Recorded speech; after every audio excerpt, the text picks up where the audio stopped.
में 2-4 शब्द में आप लोगों के पास हम कुछ बात रखना चाहते हैं। साथियों, 10 सालों से झेल रहे हैं मोदी सरकार को। कहने को बोलते हैं कि भारत सरकार, ये हमारी देश की संविधान था भारत सरकार, लेकिन कब 10 सालों में मोदी सरकार में पलटवार हो गया है ये हम लोगों को पता ही नहीं चला। साथियों, आज वही मोदी सरकार आते हैं और बोलते हैं देश में राज्य में घूम के हम अच्छे दिन आए हैं। 10 साल पहले जब अच्छे दिन लाए थे तब नोटबंदी कराया, जीएसटी लाया और उसके बाद छोटे व्यापारी से लेकर रोजगार वाले लोगों के रोजगार छीनने का काम किया है। आज बोला था हम काला धन लाएंगे, 15-15 लाख रुपए आप लोगों का खाता में देंगे। 15 लाख की बात तो छोड़िए, 15 रुपये तक खाते में नहीं गया, उल्टा बैंक का पैसा, हमारा पैसा बैंक से काट लिया जाता है। साथियों, आज आप लोगों से कहना चाहते हैं, जो बंगाल में आके जो 10 साल बाद पहले बोला था कि आप लोगों के लिए अच्छे दिन लाएंगे और 10 साल बीत जाने के बाद कहते हैं कि हम गारंटी लाए हैं और उसी गारंटी को गारंटी करने के लिए बार बार योगी और अमित शाह को लाके पूरा राज्य में घूमता है। साथियों, ये जुमलेबाजी का राजनीति को समझना होगा आप लोगों को, क्योंकि जिस तरीका से बंगाल को लूटने का काम कर रहा है धर्म के नाम पे, विभाजन करने का नाम पे। साथियों, बंगाल रविंद्रनाथ टैगोर का बंगाल था, नेताजी सुभाष चंद्र बोस का बंगाल है। ये बंगाल आपका है, ये बंगाल हमारा है, ये बंगाल मातंगिनी हजरा की बंगाल है, ये बंगाल की संस्कृति बंगाल है। साथियों, आज इसी बंगाल में बीजेपी का आरएसएस गुंडा दल आके हमारे राज्य को भ्रष्ट करने का कोशिश कर रहा है। साथियों, कहना चाहते हैं 10 सालों में क्या क्या बदल गया, 10 सालों में क्या क्या बदल गया है। साथियों, रोजगार के नाम पे रोजगार नहीं है। साथियों, जब भी रोजगार मांगने की बात करते हैं प्रधानमंत्री कहते हैं पकौड़ा बेचिए। जब भी रोजगार की बात करते हैं स्वच्छ भारत के नाम पे आप झाड़ू लगाइए।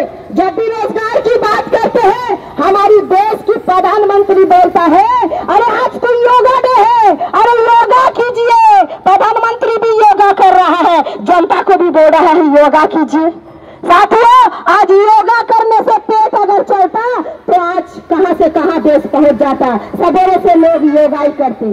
साथियों, आज कहना चाहते हैं हमारी देश में जो हालत कर दिया है 10 सालों में लूट के अदानी और अंबानी को घड़ा भरा है। साथियों, आज अगर घर के लिए, गाड़ी के लिए, दुकान के लिए बैंक से लोन मांगने जाएंगे आपका ब्याज कितना % देना पड़ेगा और आपका ब्याज माफ नहीं करेगा, लेकिन अदानी अंबानी का घड़ा माफ करेगा। साथियों, ये आप लोगों को समझना है। और बार बार बंगाल में आके महिला सुरक्षा की बात करते हैं। कल भी मीडिया में बोला संदेश खाली, संदेश खाली, संदेश खाली।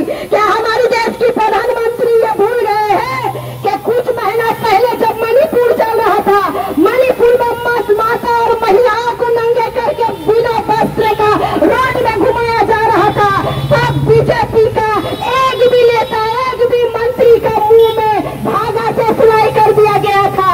और हमारी देश की प्रधानमंत्री को बड़ी चिंता है संदेश खाली को लेके। साथियों, ये समझना होगा आप लोगों को राजनीति, क्योंकि जब मणिपुर में उन्होंने एक बात भी नहीं कहा तो बंगाल में संदेश खाली के बारे में बात करने में उनको शर्म आना चाहिए। हमारे देश में योगी का राज में चले जाइए, महिलाओं को रेप करके पैर में नंगा करके लटका दिया जाता है। उस योगी राज की बात हम कर रहे हैं। आज बड़े बड़े बात बंगाल के बारे में कहना चाहते हैं। जो दोषी है उसको सजा मिलेगा, लेकिन राजनीति के नाम पे वोट बटोरना, ये बीजेपी का काला धंधा को बंद करना होगा। साथियों, आज बड़े बड़े बात कहते हैं कि ये अयोध्या आइए हम राम मंदिर बनाए हैं। वोट के समय पे जब 4 शंकराचार्य ने मंदिर उद्घाटन के लिए मना किया था, उन्होंने वोट बैंक बनाने के लिए ये मंदिर उद्घाटन किया। बड़ी खुशी की बात है, धर्म हम सब लोग करते हैं, हम भी हिंदू है, हम भी मंदिर को मानते हैं, राम जी को मानते हैं, लेकिन धर्म के नाम पे मंदिर चलाया है और बोलते हैं फ्री का रेल कर देंगे, आइए अयोध्या दर्शन के लिए। जब कोरोना काल में हमारा मजदूर घरों से बाहर जा रहा था, जब कोरोना काल में घर से बाहर आ रहा था एक एक मजदूर, ट्रेन में पीस के मर गया है मजदूर। जब एक बार भी प्रधानमंत्री आवाज नहीं लगाया कि हम आपके लिए फ्री का रेल चला रहे हैं मजदूर को वापस लाने के लिए, ये प्रधानमंत्री ने नहीं किया।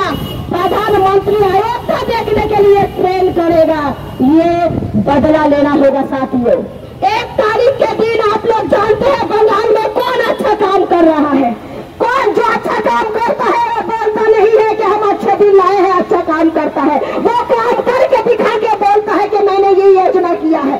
साथियों, धर्म के नाम पे वोट को विभाजन होने मत दीजिए। धर्म हमारे घर में है, हमारे आत्मा में है, धर्म हमारे जगह में है। हिंदू हो, मुस्लिम हो, सिख हो, ईसाई हो, वोट एक पॉलिटिक्स है। वोट को समझना होगा, देश चलाने का गणतंत्र को समझना होगा।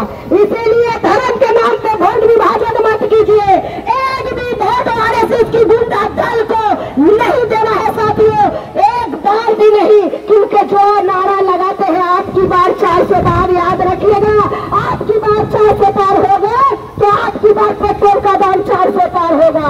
आपकी बार 400 पार होगा तो आपकी गैस का दाम भी 2000 पार होगा।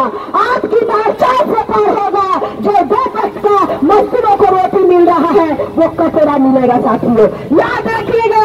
इसलिए इस बार का 1 तारीख का चुनाव पूरी बहुमत से जो आपके लिए योजना लाया है, आपके लिए काम कर रहा है, हॉस्पिटल में फ्री में दवाई दे रहा है, जो आपके लिए योजना लाया है, स्वास्थ्य साथी कार्ड लाया है, जो आपके लिए सम्मान की बात करता है, नारियों की बात करता है, उनको आपको जिता के आपका बहुमत से 1 तारीख के दिन याद रखिए। जब वोट का बटन दबाइएगा तब याद रखिएगा जो करोड़ों करोड़ों मजदूर का रोजगार खत्म हो गया, 100 दिन का काम खत्म कर दिया, 1 पैसा भी बंगाल के राज्य में नहीं दिया जा रहा है।